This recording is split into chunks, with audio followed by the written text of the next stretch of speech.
Hello, everybody. It's December 20th. That means it's the 20th day. You've been here with me for 20 days talking about the Stretch It Out Advent Calendar, showing you great, simple stretches that take very little time throughout the day so that you can feel better wherever you are. And today is no exclusion. We are talking about hip flexors. With all of that sitting, I don't care if you're a truck driver, I don't care if you're a bus driver, I don't care if you sit at a computer. We just sit far too much, and that constant 90-degree angle is not only creating tension in the hips, which is creating tightness through the legs, even into the knees, but it's also causing back pain. And so I want to show you a great standing stretch that you can do when you get out of the truck, when you get up in the morning, when you get up from anything, to help your body find some balance and some relief. Get ready, because this one's a doozy.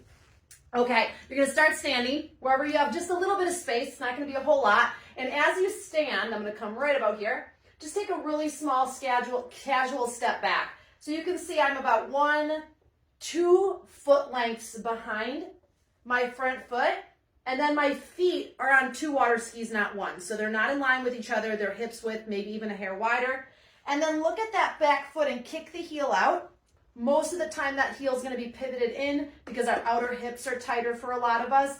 That may feel like you're pigeon-toed, but take a look, you're not. And so it's a great testament to how your body is being pulled in directions it shouldn't be. Okay, now this might be too long for you. Feel free to step it up even shorter, but we definitely don't need to go longer, and you'll see why in a second. So now bend the front knee casually. I already can feel like this is going to be too long for me. And we'll work from the bottom to the top. The back heel does not lift, okay? So that back heel stays down, but bend the back knee. Now we get a stretch from ankle to knee. Bonus here, I'm already feeling that stretch in my knee. I'm gonna tuck my tailbone, okay? Tuck my tailbone, and now press the hips forward, especially the hip of the back leg. So I'm going body part by body part right now. So knee bends, heel stays down, hip presses forward, that's the open pocket side. Now arms shoot up the chimney and you lean back. I'm shaking here, and then bring myself back up. So let's put it all together into one dynamic move. Knee, hip, reach and stretch, and then bring yourself back up. It's like you're trying to hit the easy button with that open hip flexor. Knee, hips, I use my hands to square. There should be 0 pinching back here.